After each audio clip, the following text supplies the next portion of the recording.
Estamos iniciando mais uma edição do programa Consumidor em Pauta, uma realização da TVE. Um espaço totalmente dedicado ao esclarecimento de dúvidas e questionamentos que você, telespectador e telespectador, tem nos mais diversos temas do direito. E é muito fácil você enviar a sua dúvida ou o seu questionamento aqui para a TVE.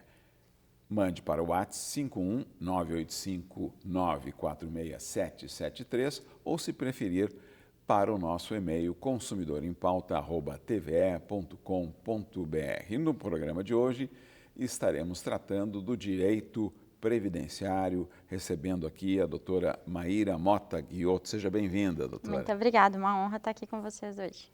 A primeira pergunta, inclusive, nos enche de orgulho aqui, do senhor Sebastião. Ele diz: eu sou fã do programa, ele assiste o programa todos os dias. Muito obrigado, senhor Sebastião, é um prestígio, uma honra tê-lo aí na nossa audiência. E ele coloca o seguinte: eu sofri um AVC no ano de 2017 e fiquei no auxílio-doença, que em 2018 passou a ser aposentadoria por invalidez.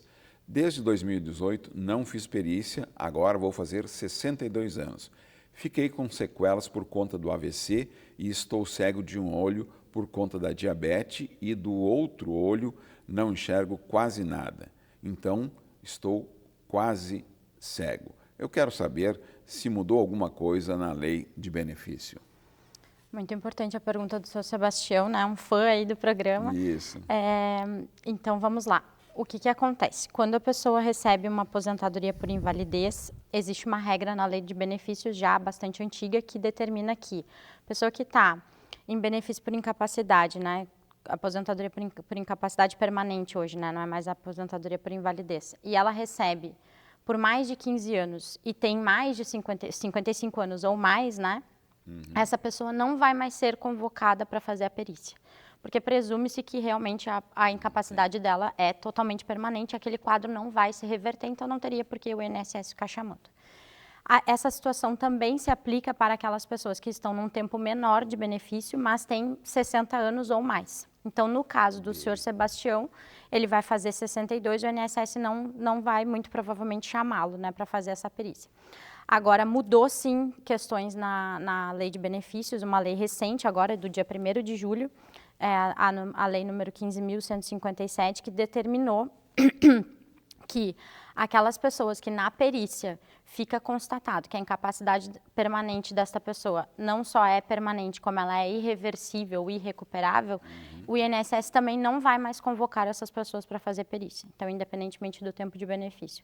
Até porque é uma questão de logística do próprio INSS para não ter que ficar chamando essas pessoas. Então, mudou, mas para o senhor Sebastião continua tudo a mesma coisa. Pode, tá bom. Muito obrigado, doutora Maíra. A próxima pergunta é do senhor Hélio, de Sapucaia. Fiz uma perícia judicial em março e ganhei até 4 de janeiro de 2026 o auxílio doença. Até agora o INSS não depositou o benefício. Não recebi nada e nem sei que dia vou receber. Quero saber se o auxílio doença recebe atrasado antes do pagamento mensal ou depois.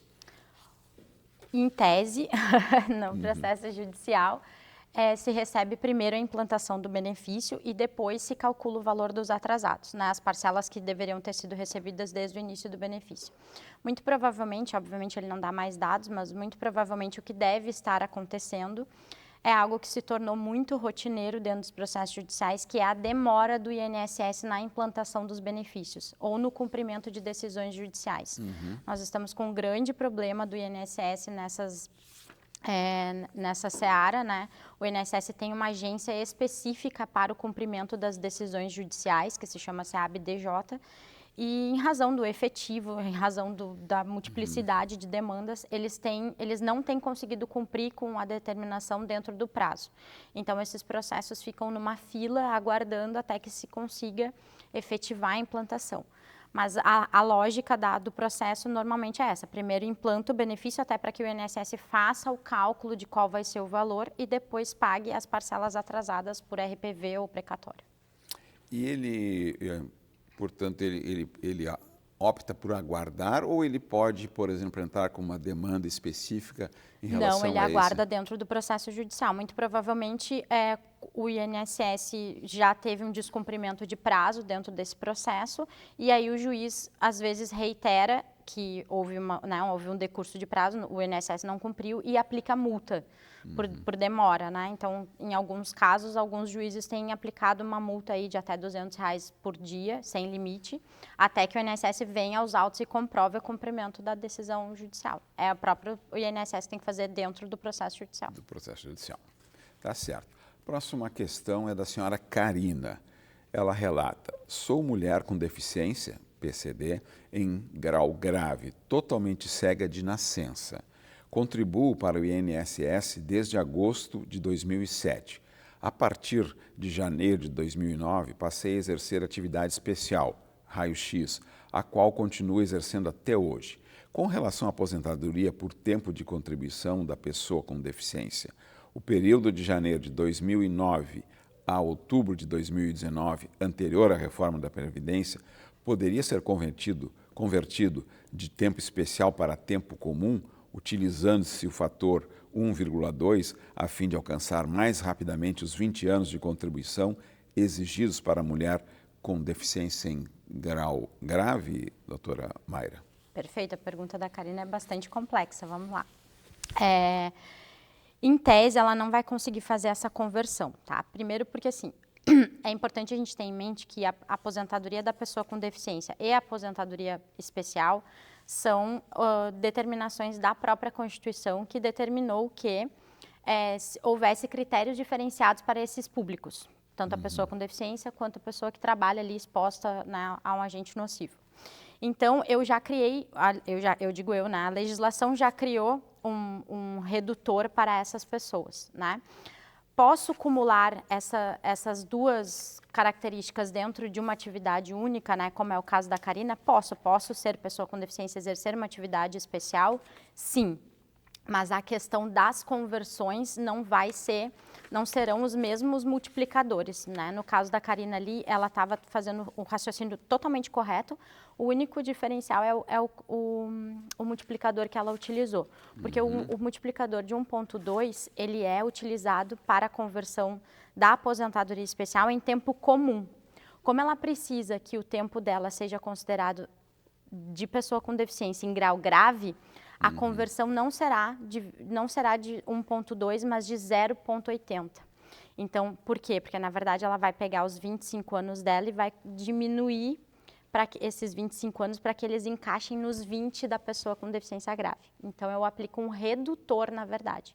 Então, para ela não vai ser vantagem fazer essa conversão, porque, na verdade, os anos ali que ela teve exposta a agente nocivo, que deveriam considerar 25, ela vai precisar ter um redutor. Então, os 10 anos que ela estaria convertendo se tornariam 8 anos, na verdade. Então, não traz um benefício para ela, porque ela já tem uma aposentadoria da pessoa com deficiência num tempo menor exigido. Então, não sei se eu consegui ser clara, porque realmente é bastante complexo. Mas o redutor ali, no caso dela, seria o 0,80 e para ela não teria nenhuma vantagem, porque ela já tem a condição de deficiente. Agora, uma coisa importante também é verificar se ela efetivamente vai ser enquadrada na deficiência grave. Não sei se ela já tem essa informação, mas ela vai precisar passar por uma perícia que vai avaliar o grau de deficiência, não apenas com base no critério médico, mas no critério biopsicossocial, né, onde ela vai fazer uma avaliação com a assistente social para verificar ali a deficiência dela conversa com as barreiras do cotidiano.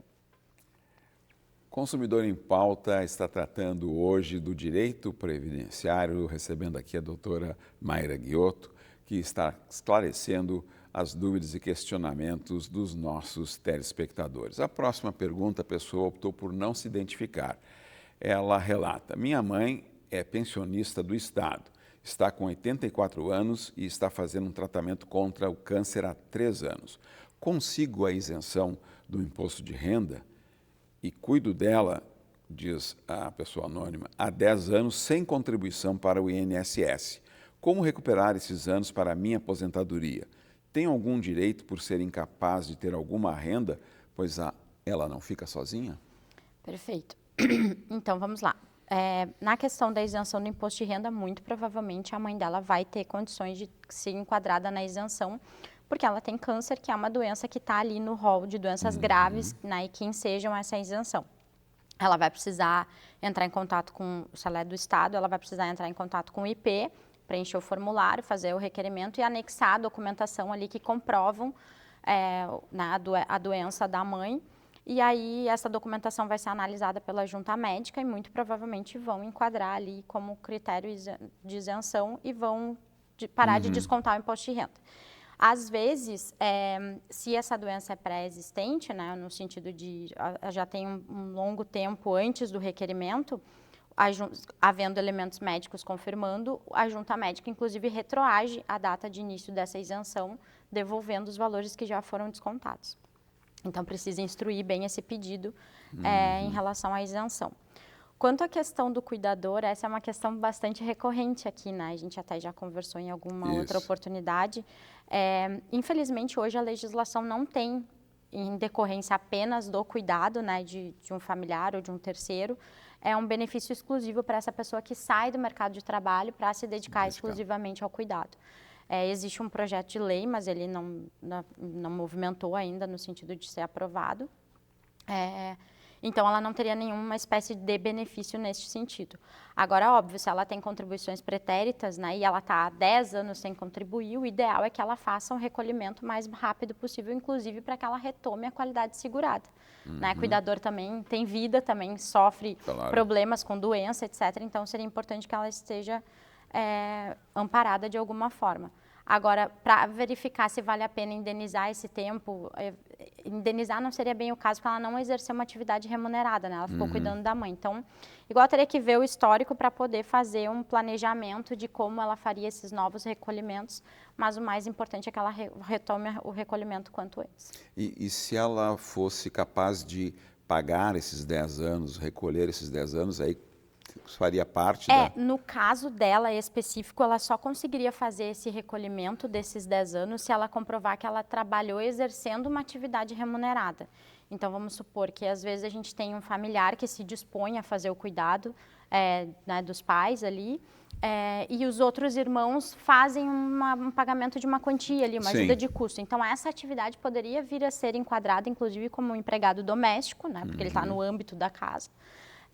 E aí, sim, se ela comprovasse essa condição, ela conseguiria fazer, vamos supor assim, uma indenização desse tempo. Mas normalmente não é o caso, né? Normalmente essa pessoa ela fica cuidando de forma voluntária. Então, como ela não exerce uma atividade remunerada, ela não teria como buscar esses 10 anos. Ok.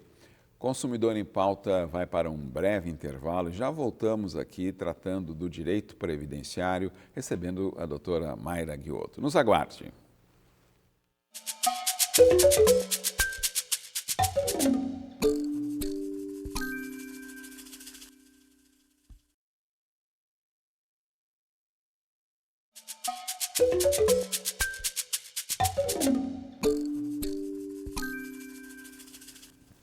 Consumidor em Pauta está de volta aqui, tratando do tema do direito previdenciário. Vou corrigir, doutora Mayra Guiotto está nos dando a honra aqui da presença, esclarecendo as dúvidas e questionamentos enviados pelos nossos telespectadores e telespectadoras para o nosso WhatsApp 51985946773 ou para o nosso e-mail consumidorempauta@tve.com.br. A próxima pergunta, doutora Mayra, é da professora Eunice, né, que relata: sou professora do ensino fundamental e gostaria de saber se já posso me aposentar. Tenho 50 anos e contribuo há 30 anos. Perfeito. A senhora Eunice não informou ali para a gente se ela é professora do Estado, do município ou da iniciativa privada, né? Como ela falou contribuo, estou presumindo que é do INSS, né? Então, ela vai ter à disposição dela 3 regras de transição, né? Então, a primeira ali seria, considerando inclusive que os 30 anos são de magistério, né? Em ensino fundamental.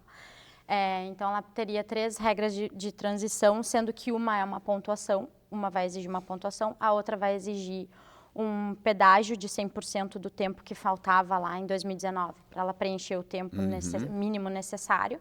E uma última que é a idade mínima progressiva, tá?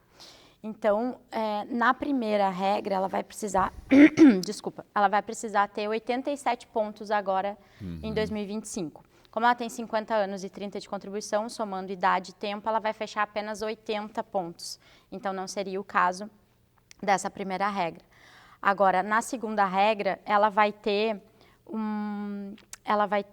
os 25 anos, né, de exigido e mais 52 anos de idade, e mais o pedágio. Então, nessa, ela vai ter, inclusive o pedágio ela já vai ter cumprido, porque se ela hoje tem 30 anos, significa que em 2019 ela tinha 24, ou próximo disso, né? Então, faltaria ali para ela fechar um ano, né? Faltaria um ano para ela fechar os 25 de efetivo magistério. Como ela fecharia isso só depois da reforma, então ela precisaria contribuir por mais um ano para poder ter o pedágio de 100%.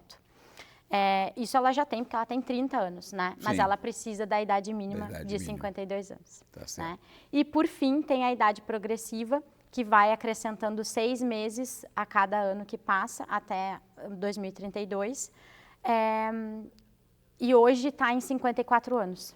Então, em nenhuma das regras, infelizmente, ela ainda vai conseguir se utilizar, porque ela não tem ali a idade necessária. Muito provavelmente, a regra mais próxima e também a mais vantajosa vai ser a do pedágio, aos 52 anos, onde ela, inclusive, vai conseguir 100% ali da média atingida no cálculo da aposentadoria. Ok. Próxima pergunta é do senhor Ramiro. Sou frentista, tenho 50 anos e contribuo há 15 anos. Gostaria de saber se é verdade que posso pedir aposentadoria especial. É verdade que ele pode pedir. O que acontece? O frentista, ele está ali exposto ao benzeno, né, aos hidrocarbonetos, gasolina, óleo, diesel. Então, esses combustíveis, eles são agentes nocivos, inclusive cancerígenos, né, considerados cancerígenos. Então, ele vai precisar ter 25 anos de atividade especial, não necessariamente só na condição de frentista, mas se ele só tem 15 anos de atividade especial, ele vai precisar ter mais 10 anos aí para poder fechar os 25 anos e aí sim fazer a solicitação da aposentadoria especial. Obviamente, ele vai precisar comprovar que essa atividade é nociva, então é muito importante que ele olhe, né, quando ele for requerer o PPP na empresa, que ele verifique se esse PPP está corretamente, se as funções que ele exerceu estão descritas corretamente, se os agentes nocivos também estão ali, isso ele vai conseguir fazer apenas com a ajuda de um advogado, muito provavelmente. Mas ele também vai precisar de uma idade mínima, né, de 60 anos na regra geral, ou fechar uma pontuação que é hoje de 81 pontos de 86 pontos dentro da aposentadoria especial. Eu que sou leigo, doutora, a senhora citou o PPP. O que seria o PPP? O PPP, ele é o Perfil Profissiográfico Previdenciário. Ele é um formulário, na verdade, onde o INSS criou esse formulário para que as empresas possam, com base no seu laudo técnico de condições ambientais do trabalho, demonstrar para o INSS quais são os agentes nocivos que existem dentro daquela atividade que aquela pessoa exerce. Então, eu vou ter alguns campos importantes ali que vão descrever a atividade que aquela pessoa desempenha e quais agentes nocivos ela está exposta nesse desempenho dessas atividades. E se esses agentes se essa exposição ela é permanente ou se ela é habitual. E também para aqueles agentes nocivos que eu tenho um grau quantitativo que eu posso quantificar, por exemplo, ruído, né?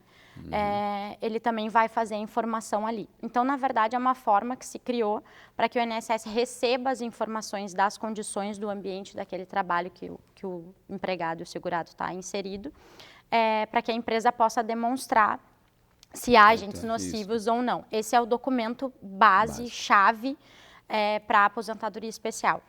O que acontece? Como a aposentadoria especial ela tem um custeio para a empresa, muitas e muitas e muitas vezes a empresa negligencia, omite informações importantíssimas e isso lá na frente prejudica a aposentadoria do segurado.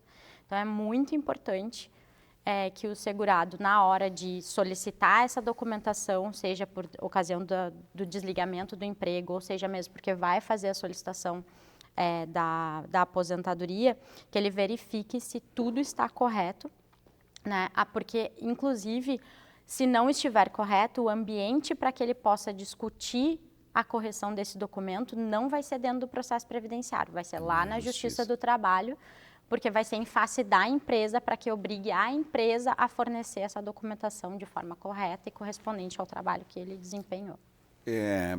Uma dúvida adicional, doutora. Esse documento, o trabalhador ele só vai receber da empresa quando ele for solicitar aposentadoria ou, por exemplo, quando eu sou contratado, eu já posso pedir que a empresa me passe esse formulário? Porque imagina, eu passo 10, 15 anos e aí lá no final eu vou pedir o documento e a empresa pode dizer, não, mas há 10, 15 anos atrás você não trabalhava lá como frentista, você era auxiliar de serviços gerais, né? Perfeito.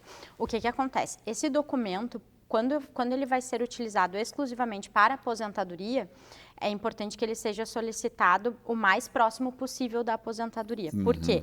Porque ele vai ter uma data e aí eu vou calcular o período de exposição dele com base nas informações. Então, por exemplo, se ele exerceu atividade frente... Vamos pegar esse exemplo do Ramiro. Ele tem 15 anos de frentista, mas vamos supor que ele começou no cargo de auxiliar. Então, ele ficou 1 ano no cargo de auxiliar e 14 de frentista, né? Nesse 1 ano de auxiliar, ele vai ter que estar lá com direitinho este período, né? Tal data a tal data, ele exerceu atividade auxiliar, com tais descrições do cargo, né? As competências que ele tinha que desempenhar. E de tal data a tal data, ele exerceu a função de frentista. Então, o perfil profissiográfico ele é uma foto da atividade do trabalhador durante toda a vida laborativa. Por que mais importante é ele solicitar próximo da aposentadoria? Porque se eu solicito um PPP de 10 anos atrás, mas eu continuo trabalhando na empresa, esse PPP não vai estar atualizado. Esses 10 anos que teve de intervalo, ele não vai estar anotado ali as questões. Então, é importante sempre que se solicite quando vai fazer a aposentadoria, mesmo que não haja o desligamento imediato desse trabalho. Mas a empresa ela tem dois momentos em que ela é obrigada a entregar esse documento. No desligamento, né, na demissão, ou quando o layout da empresa é modificado. Então, eu mudei de fábrica, ou o posto teve uma reforma, as bombas eram aqui, agora elas passaram para lá. Ou a lojinha, né, de conveniência era mais próxima das bombas, agora ela está mais distante. Então, toda vez que houver uma modificação, eu preciso refazer o laudo técnico das condições do ambiente do trabalho e preciso trazer essas novas informações para o PPP, preservando as informações referentes ao período anterior. Correto. A próxima pergunta é do senhor Carlos. Gostaria de saber quem pode ser meu dependente junto ao INSS. Perfeito.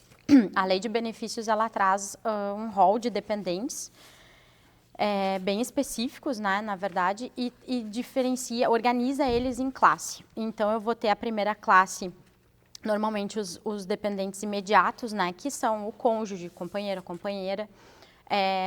Aqui também, dentro do cônjuge, também tem aquele ex-cônjuge que recebe pensão alimentícia, né? Os filhos de todas as espécies, dentro de casamento, fora de casamento, menor sob guarda, que retornou, na reforma saiu como dependente, agora retorna, o enteado. Então, todas essas pessoas e os filhos menores, né? Os filhos maiores também serão considerados dependentes, desde que tenham ali alguma invalidez ou uma incapacidade decorrente de uma deficiência intelectual, mental, devidamente comprovada, né? Então, a primeira classe seriam essas. A segunda classe são os pais e a terceira classe são os irmãos, que também têm alguma dependência econômica em decorrência de uma invalidez ou de uma deficiência grave, né? Então, eles são organizados nessas 3 categorias. O que acontece? Quando eu tenho um dependente da primeira classe, por exemplo, sou casada e faleço, né? Meu marido é que vai receber, mesmo que eu, por exemplo, seja o principal custeio da minha mãe, que é uma senhorinha aposentada. Então, a minha mãe não vai receber, por quê? Porque eu tenho meu cônjuge e ele é da primeira classe. Então, os dependentes da primeira classe excluem os das classes seguintes. Não podem receber todos juntos, né? Agora, também tem a questão de que os dependentes da segunda e da terceira classe, então os pais e os irmãos, eles vão precisar comprovar a dependência econômica decorrente dessa relação, né? Então, os pais, não basta simplesmente ser pai e a pessoa que faleceu não ter cônjuge nem filhos. Ela precisa comprovar que ela dependia daquele filho que faleceu para poder receber a pensão, né? E isso na primeira classe não ocorre. Essa dependência entre os filhos e os cônjuges e os companheiros, né, ela é presumida. É automática. É praticamente automática. E, por exemplo, a pessoa... ela pode definir antes quem serão seus beneficiários por opção legal? Então, isso era uma prática comum. Antigamente, o segurado ele precisava inscrever os seus dependentes, né? Antes da lei de 91, havia inscrição desses dependentes lá numa ficha do INSS, onde as pessoas já ficavam designadas, vamos dizer assim, como dependentes do segurado, né? Isso mudou. Por quê? Porque às vezes eu faço uma designação de uma pessoa que é meu dependente e as relações mudam, principalmente nas de cônjuge, né? Então, a gente acaba tendo que fazer essa inscrição depois, quando acontece o óbito.